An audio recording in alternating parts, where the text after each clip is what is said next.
Terima kasih Tan Sri Speaker dan juga Yang Berhormat Silam.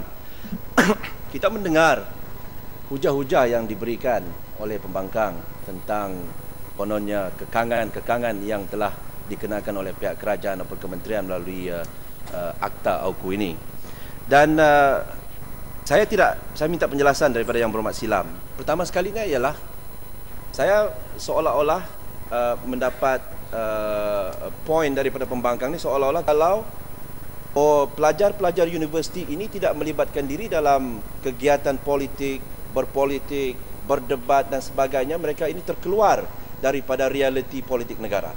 Sedangkan kalau ada isu-isu yang penting yang dikatakan oleh pembangkang melibatkan rasuah, salah guna kuasa dan sebagainya, pihak pembangkang masih lagi boleh mempengaruhi minda pelajar-pelajar ini melalui parlimen, melalui internet, melalui media. Jadi saya ingin bertanya kepada Yang Berhormat Silam, saya tidak dapat lari daripada beranggapan bahawa pihak pembangkang sebenarnya mempunyai agenda yang tersirat atau hidden agenda, yang mana mereka mahu meracuni pelajar-pelajar penuntut IPTA ini dengan propaganda politik yang tidak berasas, tuduhan-tuduhan yang liar dan mengambil kesempatan daripada semangat gemuruh orang muda ini yang kadang-kadang tidak dapat membezakan tentang the gentleman of politics ataupun apa yang dikatakan fahaman politik, hubungan kaum dan sebagainya. Kadang-kadang mereka ini gemuruh.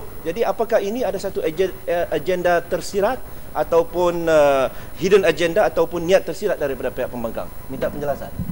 Terima kasih Yang Berhormat Kota Belud. Dan saya bersetuju bagaimana kita melihat dalam kita sebagai penggubal dasar di negara ini dan kita anggap diri kita sebagai termasuk dalam golongan profesional.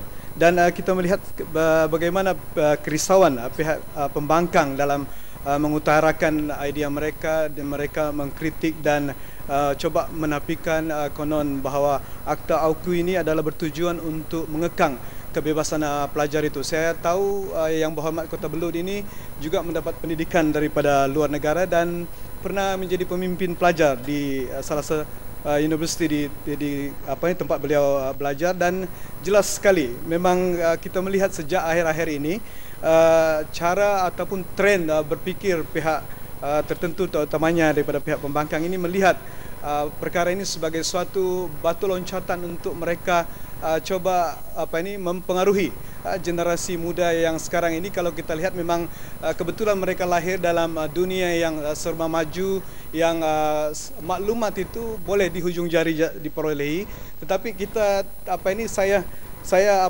bersetuju kalau maklumat ini kita sampaikan, tetapi pada masa yang sama kita mahu mengekalkan AUKU ini sebab kita sebenarnya tidak menghalang dari segi kebebasan. Dan saya rasa kalaupun ada Yang Berhormat ada yang bebas mengatakan bahawa beliau menjadi pemimpin dan dia bandingkan pelajar zaman sekarang ini dengan pelajar di zaman 60-an 70-an dari segi kebebasan berfikir, kematangan berfikir, ini sebenarnya bergantung kepada itu. Sebabnya kita berharap dengan pembentukan menambah baik dalam Akta Undang-Undang AUKU ini akan membolehkan pihak kerajaan dan universiti itu sendiri sebenarnya mengambil kesempatan untuk sebenarnya memperbaiki dari segi mutu dan kepelbagaian kurikulum yang diajar di peringkat universiti itu. Kita berharap profesor juga pada masa yang sama, para pensyarah ini, mereka perlu tampil ke hadapan untuk menjadi profesor yang benar-benar mahu melahirkan individu itu bukannya terkongkong ataupun setengah-setengah pihak disebut sebagai pengikut ataupun pak turut. Sebenarnya ini bergantung juga kepada pensyarah ataupun profesor itu sendiri dalam mereka memberi pengajaran ataupun pembelajaran kepada pelajar mereka. Jadi apa yang penting di sini ialah kita perlu sesuaikan dengan persekitaran kita. Kalau dalam universiti, saya takut nanti apabila kita terlibat secara langsung ataupun tiada kawalan di peringkat universiti, di peringkat pengajian tinggi, kita tahu mereka ini memang layak mengundi dan mempunyai kebebasan untuk memberi pandangan, dan mereka ini juga boleh mempengaruhi golongan masyarakat umum yang akan mengikuti pandangan mereka. Itu sebabnya juga generasi pada sekarang ini perlu mempunyai kematangan cara berfikir. Mereka perlu membezakan mana yang baik, mana yang tidak baik. Walaupun mungkin kita anggap negara Amerika itu sudah maju, sudah lebih kurang 200 tahun lebih. Tetapi tidak semua perkara yang ada dalam negara tersebut boleh menjadi contoh teladan kepada kita. Kita sebagai sebuah negara yang merdeka, yang mempunyai sistem sendiri, kita tidak perlu terikut-ikut dengan dunia yang lain. Kita perlu bentuk dari segi peraturan dan perlembagaan merujuk kepada AUKUS ini mengikut kehendak dan acuan negara kita supaya kita dapat melahirkan satu generasi yang betul-betul bahawa dia itu warga Malaysia. Dimanapun dia berada, kalau di dalam Dewan ini mungkin kita semua ini anggap kita sama ada dari pihak sebelah sana ataupun sebelah sini, sebenarnya kita golongan profesional yang mahu membentuk sesuatu yang mengikut acuan kita. Kita berharap, saya nampak beberapa pihak-pihak tertentu daripada sahabat ni ada di kalangan sebelah ini yang sebenarnya mereka ini memberi pandangan dari segi kritikan ataupun teguran ataupun memperbaiki AUKUS ini mengikut rangsangan yang mereka perolehi dipengaruhi daripada unsur-unsur anasir luar. Tetapi mereka tidak